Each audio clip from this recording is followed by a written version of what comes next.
नमस्कार,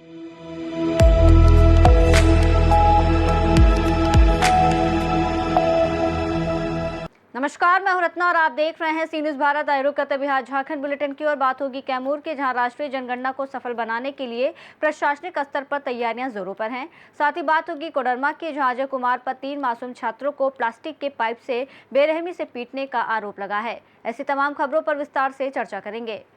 नुआव प्रखंड में आगामी राष्ट्रीय जनगणना को लेकर प्रशासनिक तैयारियां तेज हो गई है, जहां प्रगणकों और पर्यवेक्षकों का विशेष प्रशिक्षण शिविर आयोजित कर उन्हें 24 अप्रैल तक तकनीकी और व्यवहारिक रूप से दक्ष किया जा रहा है।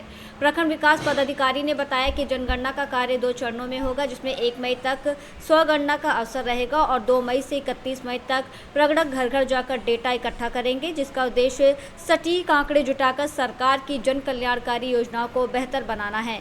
प्रशासन ने सभी नागरिकों से अपील की है कि वो इस राष्ट्रीय कार्य में सहयोग करते हुए सही जानकारी उपलब्ध कराएं। आज मैं नुआव प्रखंड के प्रखंड विकास पदाधिकारी जी से मिल रहा हूं और मुझे मिलके बड़ी प्रसन्नता हो रही है कि नुआव के प्रखंड विकास पदाधिकारी अपनी शालीनता और अपने कार्य के लिए जाने जाते हैं। इस तौर पर मैं इनका स्वागत करते हुए इनसे पूछना चाहते हैं कि पूरे देश में जो जनगणना अभियान चलाया जा रहा है उसके बारे में नुआव प्रखंड स्तर पर क्या तैयारियां चल रही हैं। नुआव प्रखंड में जनगणना के लिए जो कर्मी लगेंगे, प्रगणक और सुपरवाइजर, उनका प्रशिक्षण चल रहा है। आज 24 अप्रैल को प्रशिक्षण पूरा हो जाएगा। अभी सभी लोगों को 1 मई तक स्वगणना करना है। उसके बाद 2 मई से 31 मई तक प्रगणक और सुपरवाइजर घर घर जाकर गणना का काम समय पर पूर्ण करेंगे। क्या मैं ये समझ सकता हूँ कि जो जनगणना चल रहा है उसका उद्देश्य कुछ अब बताएंगे सर? इसका उद्देश्य होता है सरकार द्वारा डेटा प्राप्त करना। डेटा प्राप्त करके कौन सा क्षेत्र में किस लोगों के लिए कौन सा योजना करना है, इसके लिए सरकार डेटा एकत्र करती है, उसके अनुसार योजना बनाती है।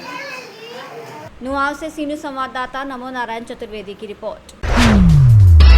नुआव प्रखंड में पंचायत चुनाव 2026 को लेकर प्रशासन ने आरक्षण रोस्टर की तैयारी तेज कर दी है, जिसमें साल 2011 की जनगणना के आधार पर वार्ड और पंचायत वार्ड जनसंख्या का प्रकाशन 27 अप्रैल को किया जाएगा। प्रखंड विकास पदाधिकारी के अनुसार इस प्रक्रिया के बाद नागरिकों को आपत्ति दर्ज कराने का अवसर मिलेगा और सभी दावों आपत्तियों के निपटारे के बाद अंतिम आंकड़ों के आधार पर आरक्षण रोस्टर तैयार किया जाएगा, जिससे तय होगा कि कौन सी पंचायत या वार्ड की श्रेणी के लिए आरक्षित रहेगा। प्रशासन ने कहा है कि पूरी प्रक्रिया पारदर्शिता के साथ की जा रही है, ताकि पंचायत चुनाव निष्पक्ष और व्यवस्थित ढंग से संपन्न हो सके। अभी पंचायत चुनाव की तैयारियों का सिलसिला जारी है। इसके बारे में श्रीमान जी से मैं जानना चाहता हूँ कि आरक्षण के रोस्टर के बारे में कुछ तैयारियां हैं, इसके बारे में क्या आप बता सकते हैं सर हमें? पंचायत निर्वाचन 2026 के लिए आरक्षण रोस्टर की तैयारी के सिलसिले में अभी 2011 के जनगणना के बेसिस पर वार्ड वाइज, पंचायत वाइज, प्रखंड वाइज जनगणना का प्रकाशन 27 अप्रैल को होगा। उसके बाद व्यक्तियों से दावापत्ति लिया जाएगा। दावापत्ति के बाद पुनः उसको प्रकाशित किया जाएगा। उसके बाद आरक्षण का रोस्टर तैयार की जाएगी। नुआव से सी न्यूज़ संवाददाता नमो नारायण चतुर्वेदी की रिपोर्ट।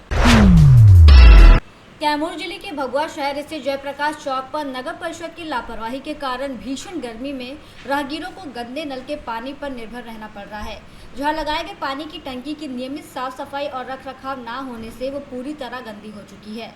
स्थानीय लोगों का कहना है कि शहर और आसपास से आने वाले लोग इसी दूषित पानी से अपनी प्यास बुझाने को मजबूर हैं, जिससे स्वास्थ्य पर खतरा भी बढ़ रहा है। वहीं आम जनता का आरोप है कि इस भीषण गर्मी में जिला प्रशासन और नगर परिषद शुद्ध पेयजल उपलब्ध कराने में विफल साबित हो रहे हैं। भगवा में अगर पानी की व्यवस्था का बात करिएगा तो सर यहाँ पर नगर परिषद और जिला परिषद दोनों लोग की स्थिति एकदम दयनीय है। सर आप जो है जयप्रकाश चौक से उठिए, जयप्रकाश चौक के राइट साइड में जो है 1-2 नहर का टैप लगा हुआ है, पानी की व्यवस्था की गई है। और उधर इतना गंदगी है, इतनी गंदगी कि लोग गंदगी में पानी पीने को मजबूर हैं। आप यूँ कहिए कि गंदगी पीते हैं, इतनी मतलब समझिए स्थिति खराब है। एकता चौक पर पानी की व्यवस्था की गई है, एक बार पानी भराता है फिर बाद में कौन पूछने आता है। लोग पानी पीने के लिए ना तरसते हैं सर। यहाँ यही नहीं, आप कैमूर स्तंभ से उठकर आप रणविजय चौक, पटेल चौक तक जाइए, इतने प्लांट्स लगे हुए हैं। एक बार भी नगर परिषद पानी डालने के लिए कभी भी टैंक लेकर घूमती हो? सारे पेड़ प्लांट्स एकदम चल सूखते चले जा रहे हैं सर। क्या मांग है? सर हमारा गुजारिश है कि सर नगर प्रशासन को जो है या नगर परिषद को सर कम से कम जो है पानी का, जल का उत्तम व्यवस्था करे, और जहां उत्तम व्यवस्था करती है वहां पर साफ सफाई रहे। और ये पेड़ पौधों पर सर, गर्मी का सीजन है, हम लोग को पानी पिलाना एक पुण्य का काम है सर, हमें सेवा देना चाहिए। कैमूर से सी न्यूज़ संवाददाता राम प्रवेश तिवारी की रिपोर्ट। कैमूर जिले से बड़ी खबर सामने आई है, जहां रामपुर प्रखंड के बिजरा गांव निवासी पप्पू पासवान पिता राम आशीष पासवान को लोक जनशक्ति पार्टी रामविलास संसदीय बोर्ड बिहार प्रदेश द्वारा कैमूर जिले का जिलाध्यक्ष नियुक्त किए जाने पर कार्यकर्ताओं में उत्साह की लहर दौड़ गई। नवनियुक्त जिलाध्यक्ष का कार्यकर्ताओं ने अंगवस्त्र और पुष्पमाला से भव्य स्वागत किया। इस अवसर पर पप्पू पासवान ने कहा कि पार्टी ने जिस विश्वास के साथ उन्हें ये जिम्मेदारी सौंपी है, वो पूरी निष्ठा से उस पर खरा उतरने का प्रयास करेंगे और शोषित, पीड़ित, दलित समुदाय के हित में तन मन से कार्य करते रहेंगे। इस मौके पर समझ पासवान, इंद्रजीत पासवान, मुन्ना पासवान सहित कई कार्यकर्ता मौजूद रहे। कैमूर से सी न्यूज़ संवाददाता राम प्रवेश तिवारी की रिपोर्ट। कोडरमा के चंदवारा स्थित तिलैया डैम में ओपी क्षेत्र के ज्ञानदीप कोचिंग संस्थान में प्रिंसिपल अजय कुमार पर 3 छात्रों को प्लास्टिक के पाइप से बेरहमी से पीटने का आरोप लगा है, जिससे बच्चों के शरीर पर गंभीर चोट के निशान आ गए। पीड़ित छात्रों का कहना है कि वो केवल मॉर्निंग वॉक पर गए थे और साथ ही संस्थान में उनसे निजी काम भी करवाए जाते थे, वहीं मना करने पर मारपीट की जाती थी। बताया जा रहा है कि ये कोचिंग बिना वैध UDISC रजिस्ट्रेशन के संचालित हो रही है, जिससे शिक्षा विभाग की भूमिका पर भी सवाल उठ रहे हैं। आरोपी शिक्षक ने फोन पर पिटाई की बात स्वीकार करते हुए कहा कि बच्चों के अनुशासनहीन होने पर कार्रवाई की गई, जबकि कानून के अनुसार बच्चों पर शारीरिक दंड पूरी तरह प्रतिबंधित है। फिलहाल स्थानीय लोगों में आक्रोश है और प्रशासन से आरोपी के खिलाफ कार्रवाई और संस्थान को सील करने की मांग की जा रही है। कोडरमा चंदवारा से सी न्यूज़ संवाददाता गौतम कुमार की रिपोर्ट। बुलेटिन में फिलहाल इतना ही। देश और दुनिया की तमाम बड़ी खबरों के लिए देखते रहिए सी न्यूज़ भारत।